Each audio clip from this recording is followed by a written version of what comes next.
Welcome everyone. Today's lesson is Rational Expressions Day 2. This of course follows up the Day 1 lesson dealing with rational expressions. And if you recall, what we did was 3 different manipulations and operations with rational expressions. We simplified them, then we performed the operations of multiplication and division with them. Now today we're going to do 3 other manipulations and operations. Specifically, we're going to go ahead and add and subtract rational expressions. And then we're going to deal with what are called compound fractions. So let's go ahead and get started right away here. In fact, it looks like I do have an example at the top that should really mirror exactly where we left off yesterday with dealing with what are called least common multiples. So let's go ahead and get started with letter A here. It says find the least common multiple. And if you remember what we did in order to find the least common multiple of any algebraic expressions or just numerical values, is we want to write them down in terms of their prime factors. Now to just get this moving along, x plus 2, is really just its own linear binomial factor, so it can't be broken down any further. So I'm just going to rewrite that right there. And of course x minus 2, also its own prime linear factor right there. Now I look at both lists, I see if there are any common factors that I would need to loop. But these, of course, are different. X plus 2 is different than x minus 2. And if you remember at this stage, now I just take them. So I take the x plus 2 from this list, and nothing left over there, so then I move over to the other list, and I take the x minus 2 from over there, and lo and behold, that would be our least common multiple of those 2 factors. All right, next. So, and actually there is a little moral to the story here. Anytime you have just 2 prime factors, the least common multiple of those 2 prime factors will be their product. We just multiply them together. Okay, now letter B, everybody. This one is going to be a little more complicated, but in order to work with this and find the least common multiple, I do need to break them down into their prime factors. So this one I would pull out a 5x, and so I get a 5 times x plus 3. And then this one over here, I would factor as x plus 3 times x plus 3. And that's how I would start the process. Now, I look at both lists, and I see if there are any factors that are common, and I would loop them. So if you remember, we did this on the previous lesson. So this x plus 3 right here, of course, is identical to that x plus 3. So I'm going to loop it. And when I say loop, what that means is when I start writing all my factors, kind of working left to right here, I would take the 5, I would take the x, I would take this right here as a single common factor. Again, least common multiple. So here it is, x plus 3, again, as a single common factor, so I take it there. And then, of course, there happens to be a secondary x plus 3, so I would take that as well, because there are 2 factors of x plus 3 in that list. Now, of course, I can write this a little differently. I'm going to go ahead and do that. This would be 5x and x plus 3 squared. All right, so we want to get pretty good at being able to find the least common multiple, because the context for doing this comes up now when we start talking about adding and subtracting rational expressions.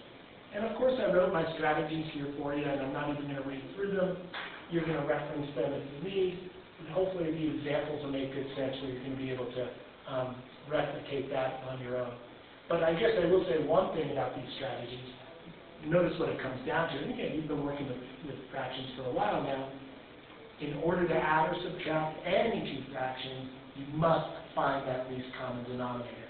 And what that means is the least common multiple of the denominators. And so that's why we did this piece up here. All right, so what I tried to do, as best as I possibly could for you, is come up with a very concrete example, one that you should be familiar with, and I'm going to review that with you, and then I'm going to follow the exact same process on one that is quite a bit more complicated. So the good news is, if you see it over here, then the hope you will be able to see it over here, even though the values are significantly more complicated, the idea is still the same. All right, well, let's go ahead and get started. Obviously, to add these two fractions together, I need to start thinking about them in terms of a common denominator. And so the first order of business, and I'm going to just do it right here, everybody, is I'm going to find the LCD. Now, if you happen to know the least common multiple of 8 and 14 off the top of your head, fantastic, great. I'm going to break it down the way I've done before, just to show you. So I would break down 8 into its prime factors, and 8, of course, is 2 times 2 times 2, all prime. Again, if I wrote 2 times 4, that would be okay, but I would have to break the 4 down to another 2 times 2 for this to work. And then I'd look at the 14, and I'd say, all right, prime factors, that's just 2 times 7.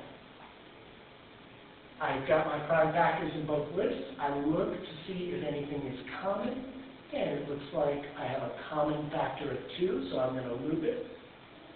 And at this stage, now I'm just going to work left to right and take everything that I need. Here's this 2 right here, bring it on down. Here's this 2 right here, bring it on down. Here's the common 2, and then here's the 7. And so as a result, I get 2 times 2 times 2 times 7, and that should give me a least common multiple of these two denominators as 56.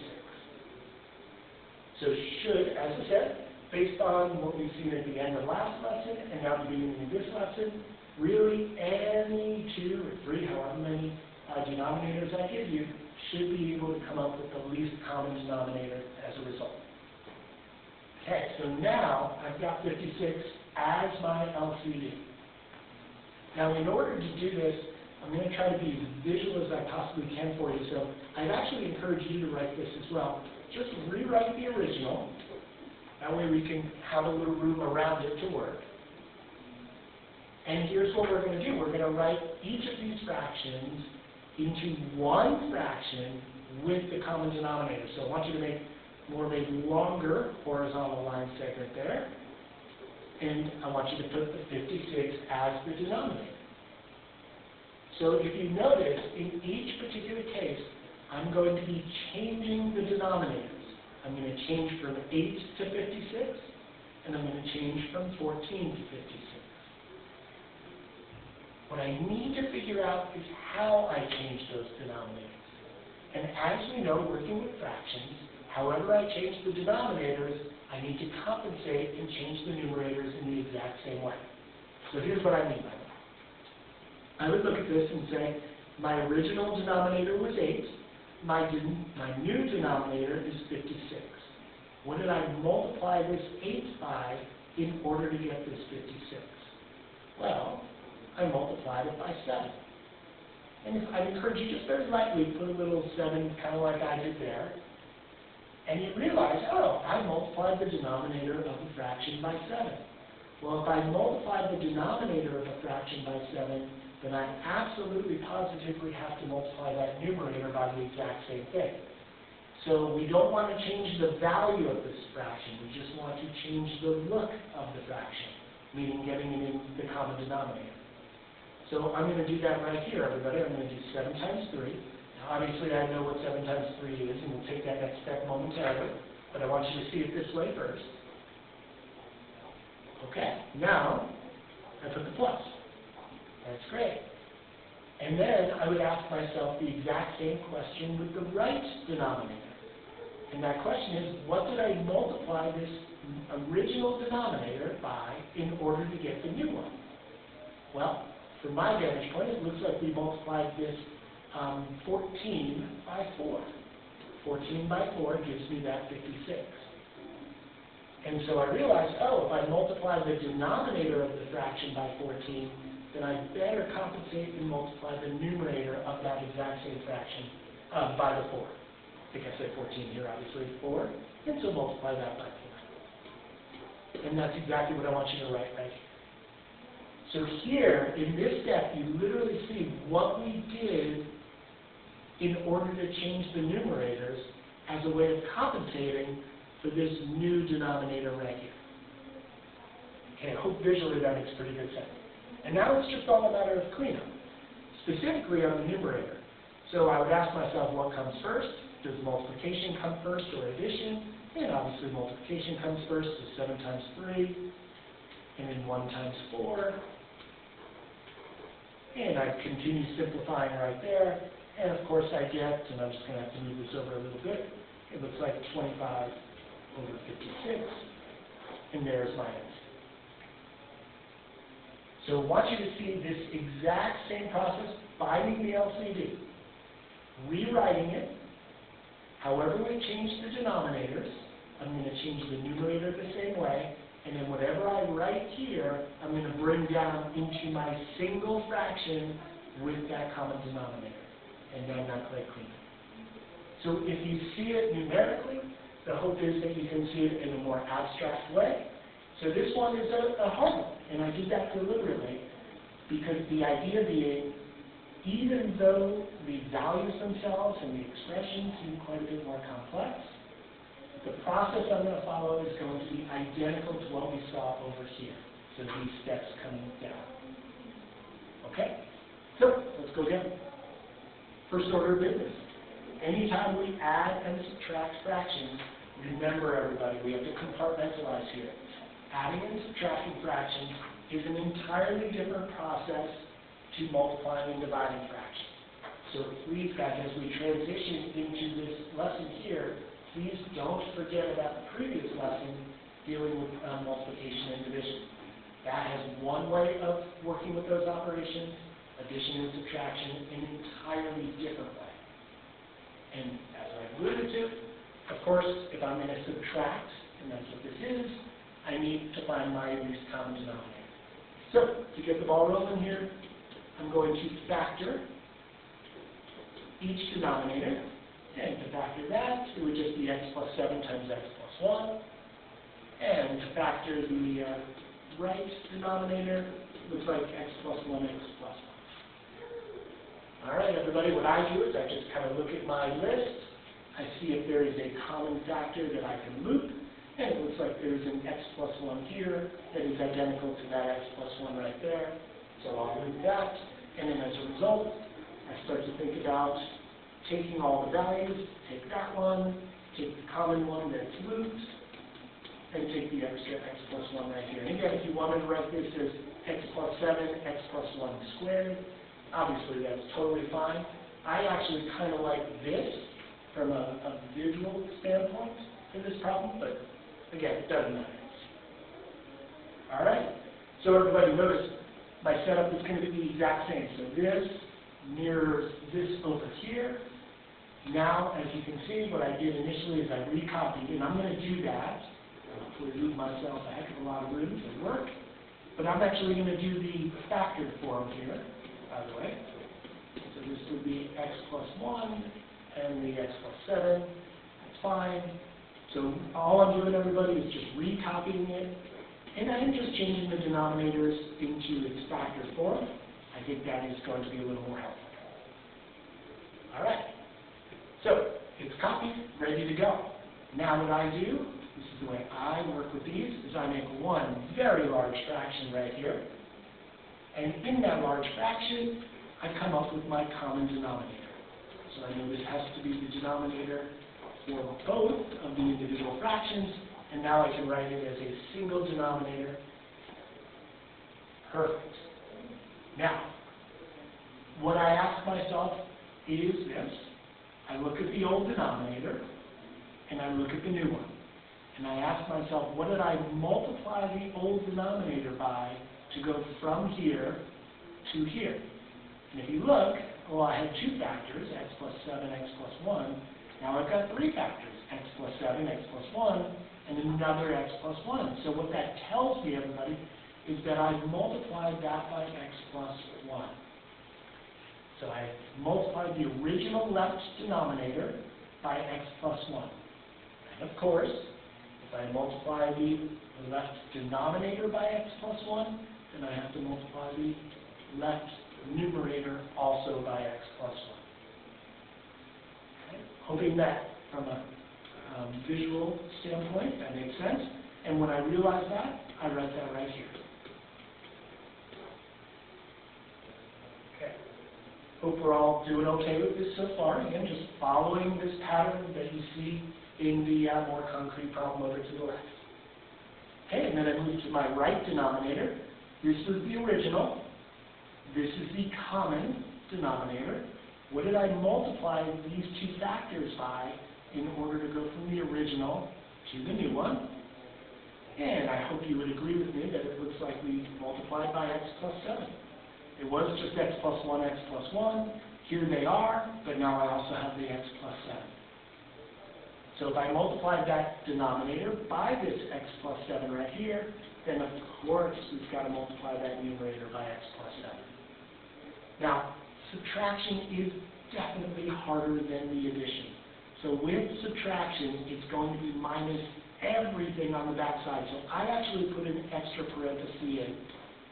I think it actually works with trying to eliminate the mistakes with the subtraction. So I write it like that. If this was addition, I would not have this extra set of parentheses around it.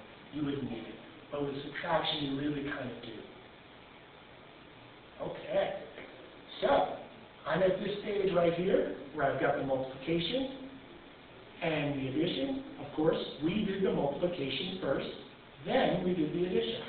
Well, I'm going to do the exact same thing over here. If you notice, this is being multiplied, this is being multiplied, so we're going to do that. Then I'll apply the subtraction symbol. So I would FOIL, and just to get the ball rolling here, I'm going to FOIL this for you. So this would be 2x squared minus x and minus 3, and then minus, and again, because it's minus, I'm going to be careful about everything on the back side of it. This would be x squared, and it would be a plus 5x, and would be a minus 14. So that is my numerator if I multiply first, all over the common denominator. You're just going to have to keep that going. So recopy that a few times over. No biggie though. And now I apply the big subtraction symbol right here, and just remember it's minus this, it's minus that, and it's minus that. Be super careful with the subtraction. This is where I see a majority of the mistakes. So remember, it's minus the entire polynomial behind it. So, long story short, 2x squared minus x squared, and I'm going to bring this up, by the way, is x squared, negative x minus 5x, so just remember, that would go in, so that would be negative 6x, and negative 3 minus negative 14, again, this minus goes in, so negative 3 minus negative 14 would be positive 11. So remember, subtracting a negative is really like adding a positive. That's why we get this right here. And then, of course, over our LCD. So you can see how much more complicated that was. But in the end, it's the exact same thing I did over here. Nothing at all different. Nothing. And that is, as clearly as I possibly can make it, that is how we add and subtract two fractions together. Now, one thing in the example before I forget, it does say find all numbers that must be restricted from the domain. So what I'm going to have you do is very lightly, I can't do it very lightly, so I'll just ask you to do it, very lightly circle the denominators, both of them. And as we know from the last lesson, we know that the denominators can't be 0. So personally, for this, I would just go to my factored form here and look at that and look at that. And I would exclude the numbers that would make the denominator 0. So it looks like x can't be negative 7. That would be a problem because that's a factor of that denominator right there. And x can't be negative 1. Again, because that is a factor of, well, actually both denominators. And so as a result, just make sure you include the exclusions.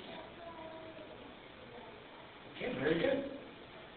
Now let's move on to sort of the last piece, excuse me, which deals with what are called compound or complex fractions. And to make a very long story short here, it's just fractions within the overall fraction.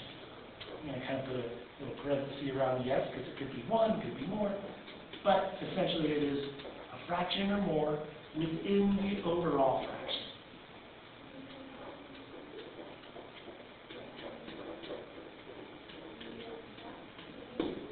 Awesome. Now let's see see some examples of that and see how I'm going to simplify it. Okay. Now this is, there are a couple ways to simplify, and that's exactly what we're going to do for our last step on this lesson. This is the more conventional approach, so you can go ahead and read that at your own convenience. But truth be told, I'm going to take you with what I believe is more of a shortcut approach. So if you want to go ahead and put a little asterisk by that, that's fine. But if you want to read through method 1, maybe I'll allude to it during one or two of the problems here. But as I said, my experience, I like method 2 quite a bit better. So it reads, find the LCD, so back again with LCD, of all the rational expressions in its numerator and denominator, then distribute the LCD into the numerator and denominator of the overall fraction. And it's sort of simplified. Now, I was thinking of answering this question a little later on, and I think I'm just going to go ahead and give it to you now, and then we'll just kind of work with it. But the idea is, why can I multiply something into the numerator and also into the denominator? So, here's what I'm going to write, and I encourage you to do the same. So when we multiply the overall numerator and denominator, excuse my shorthand here if you would, by the same value. And that's what we're going to do, as you'll see momentarily. So when we do that, it's equivalent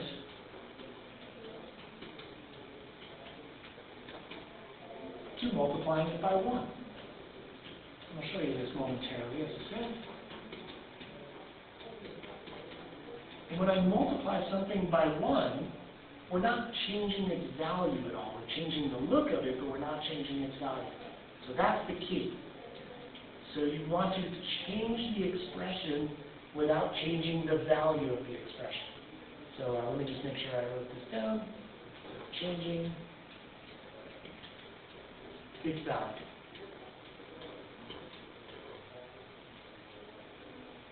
Okay. And let's go get them.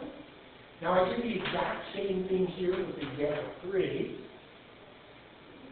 in that try to come up with a very concrete one initially, and then we're going to kind of build up a little bit in difficulty as we go through this set. All right? So simplify each compound fraction, and you can kind of see, by the way, what it means to be a compound fraction.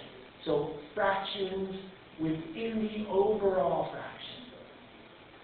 And so what we're going to do is simplify it into what is called a simple fraction as opposed to a compound fraction.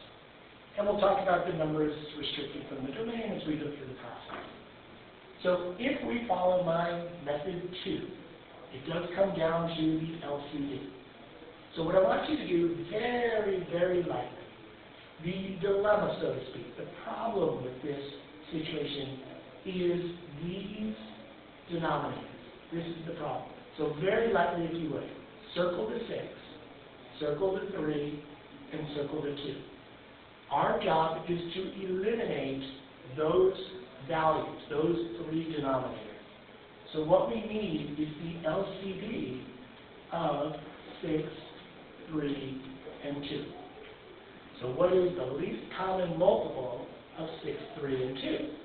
And just to get this moving along, it happens to be 6.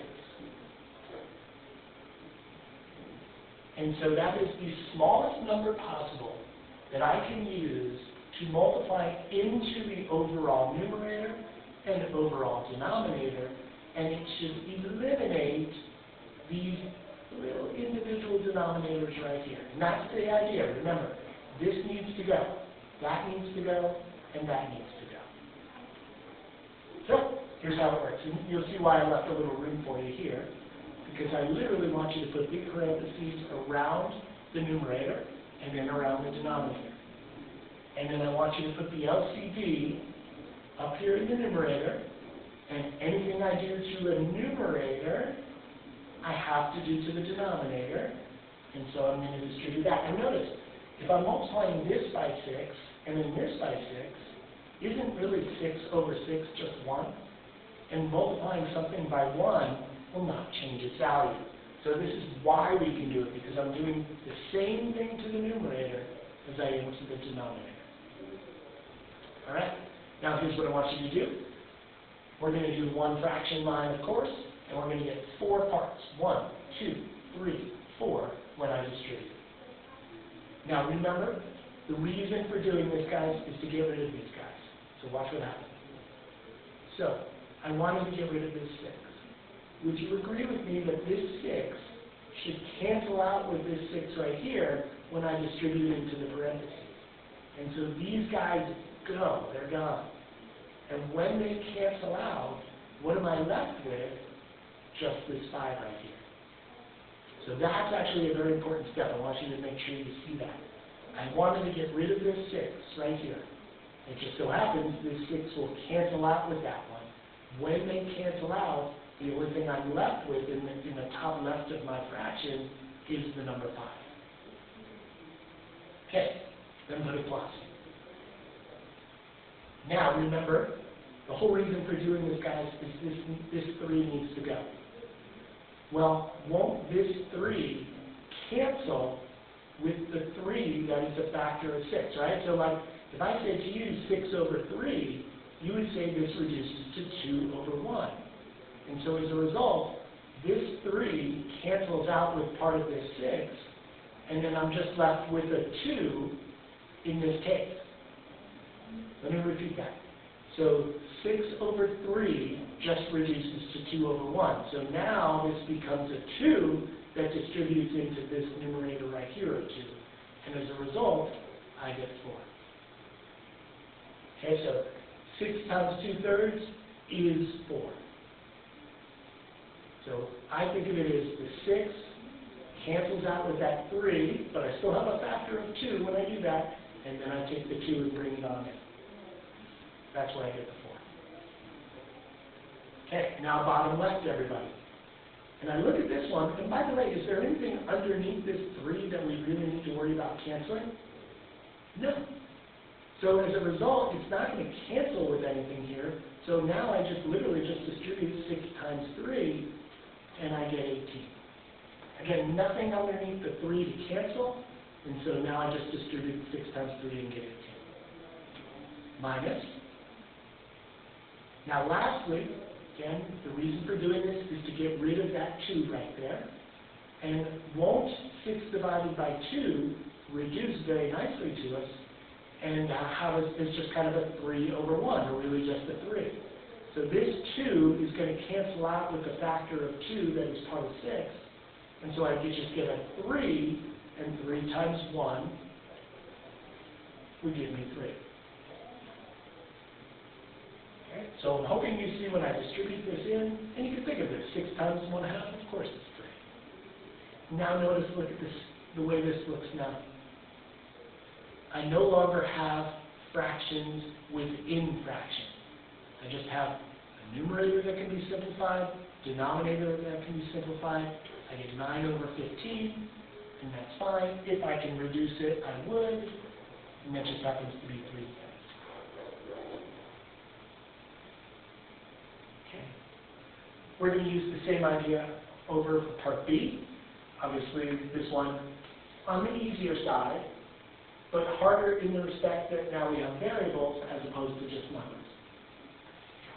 Okay, so here's what I want you to do. Very, very lightly. Circle that x, and circle this x. Those are the only 2 values that I'm really concerned about. That's the problem here that I need to rectify. So if you notice, really, if both denominators that I'm dealing with are x, then the LCD is just x. And so as a result, here's what I want you to do. Please go ahead and put big parentheses around the numerator, big parentheses around the denominator. And remember our goal, everybody. Our goal is to get rid of these 2 denominators, which both happen to be the same thing. They're both x. So in order to do that, I'm going to distribute x into the overall numerator and overall denominator. And when I do that, if I do it correctly, I should eliminate any other fractions within fractions. Okay? Here's how we're going to do it. So first of all, is there anything under the 1 that I need to worry about here? No. As a result, then I just take the x times the 1, and x times 1 is just x. Here's my plus.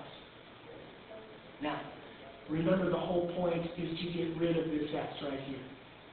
Won't this x in the denominator cancel out with that x right up here? Absolutely. So this cancels out with that. So that's gone, that's gone. What am I left with? Just the 1. Go through that one more time. The whole reason for doing this is to get rid of that x right there. It will cancel out with this x right here. And when it does cancel out, you're just left with the 1. Bottom left, everybody. Is anything under the 1 that I need to worry about? No. So then I just distribute x times 1, and I get x. And then minus. All right, and here's the idea where I wanted to eliminate this x. Well, if I want to eliminate it, it needs to cancel. And won't it cancel with this x right here? Absolutely. So this x and that x cancel. And when they cancel, the only thing that I'm left with is just that 1 right there. And this, everybody, is the simple fraction version of that compound fraction right up here. Now, here's what I need you to do, just very lightly. First and foremost, let's put x can't equal. Now, you had already likely circled these two guys, so keep that in mind as we do the restrictions from the domain. But I also want you to very likely now circle that denominator, because if our answer as a denominator here that I'm circling has a restriction to it, that now carries over into the restrictions from the domain. So what I see, of course, is x can't be 0, because if x was 0, that would be a problem right here and here, of course. But I also see that x can't be 1, because that would give me 0 in our answer right there. So those two values are now excluded from the domain. All right, so just keep in mind, a very light circle on the answers denominator, and know that those exclusions kind of carry over here. All right, let's do one more. And by the way, I'll say it up front here. We're going to do this one together, most definitely. After we do C, if you want to stop the lesson, you're more than welcome to. D just happens to be an expression that comes from a calculus class. And I thought some of you might be just interested in seeing that unfold here. But that is absolutely not required at all. So I will do this one, but if you want to pause the video and just put a big X through it, no harm done. Okay, but I do want us to go through C. Everybody, if you would, LCD is, very lightly, circle that, circle that, circle that, and circle that.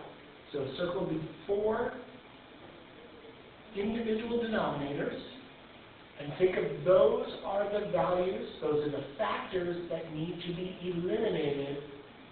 And so I just think of it as, all right, if I need to eliminate that x, then that needs to be part of my LCD. And if I need to eliminate x minus 1, that also needs to be part of my LCD. So those two factors make up the LCD that I am now going to multiply in. And if that is a problem, like finding this LCD, please ask me about it. I'll be happy to walk you through maybe in a more comprehensive manner if need be. Okay, I need to get rid of these x's right here. Cool. So I've got that as part of my LCD. I need to get rid of these 2x minus 1s. Cool. I've got it as part of my LCD. So what I'm going to do is distribute that into the overall numerator, which I have in parentheses, and the overall denominator, which I also have in parentheses. And if you can do this one, everybody, if you see how to do it, you've got this. Okay, everybody, one big fraction line right there. We're going to distribute 4 different times and see what the result is. So remember the idea. This needs to go. This needs to be eliminated. Well, won't this x cancel out with that x right up here? So this should cancel out with that. When those x's cancel out, this one and that one, the only things that are left to multiply together would be the x minus 1 and the x plus 2. So remember, the goal is to eliminate the x. It will cancel out with that x right there, and then whatever's left, that's part of my answer. So x minus 1 and x plus 2. That's a big one. I hope you see that piece. All right, now we're going to be careful with subtraction. I'm going to put a parenthesis on that just at the outset here. And I go to the right side, and I realize, okay, that x minus 1 needs to cancel out. Well, everybody, won't this x minus 1 right here cancel out with this x minus 1 right here? And that's the whole point for creating this LCD. This will cancel with that. When the x minus 1's cancel, you see I'm left with x and 3 to multiply together. That's why that right numerator now becomes 3x. The x minus 1's cancel. This and this, they're gone. And now x times 3 gives me that. Let's repeat the process, guys, in the bottom left. This x needs to go. Won't this x cancel out with that x right there? Absolutely. This cancels out with that. So what are we left with when those x's cancel out? Just this x minus 1 times that x plus 1. Perfect. And then lastly, bottom right, x minus 1 right there, that needs to go, everybody. Won't this cancel with that x minus 1 right here when I distribute this in? Of course.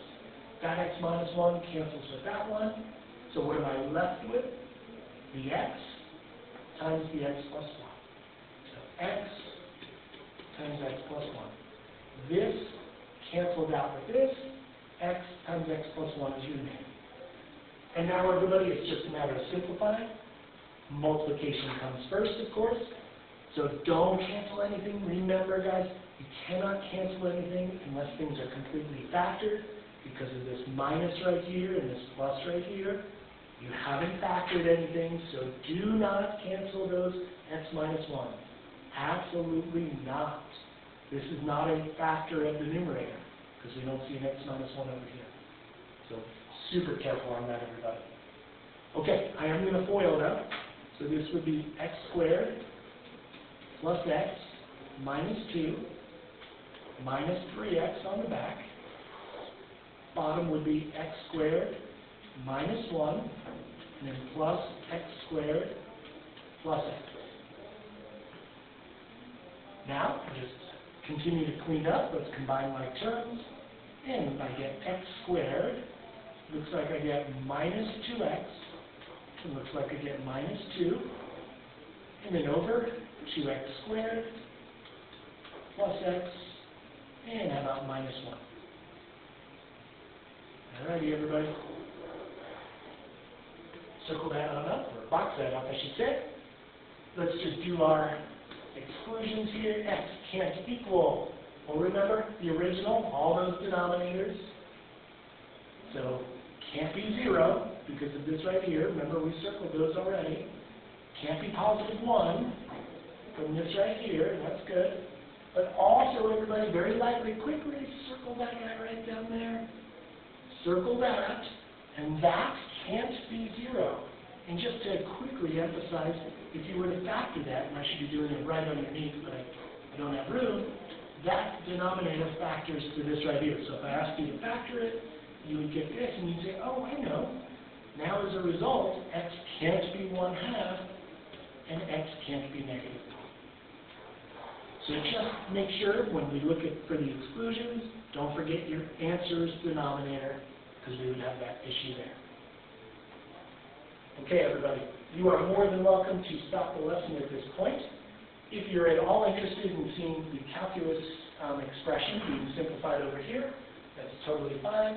Again, you don't have context for it, but potentially you'll see this in the future, and as long as your algebra is good, you'll be able to simplify it. All right, so I'm going to go ahead and part D. For those that have stuck around, totally fine. Let's go through it together.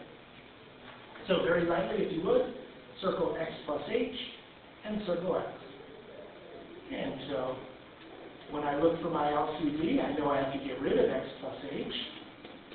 So So that's certainly going to be part of my LCD, and I also have to get rid of this x. So that seems to be it. Think of the h as over 1, so there's nothing underneath that h that I need to worry about. It's the individual denominators that I have to worry about.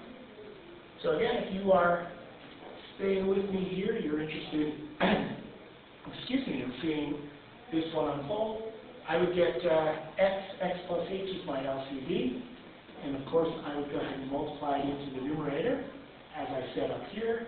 Anything I do to the numerator of a fraction, I have to also do to the denominator. So the reason for doing this was to get rid of this x plus h right here. Won't this x plus h cancel with that one?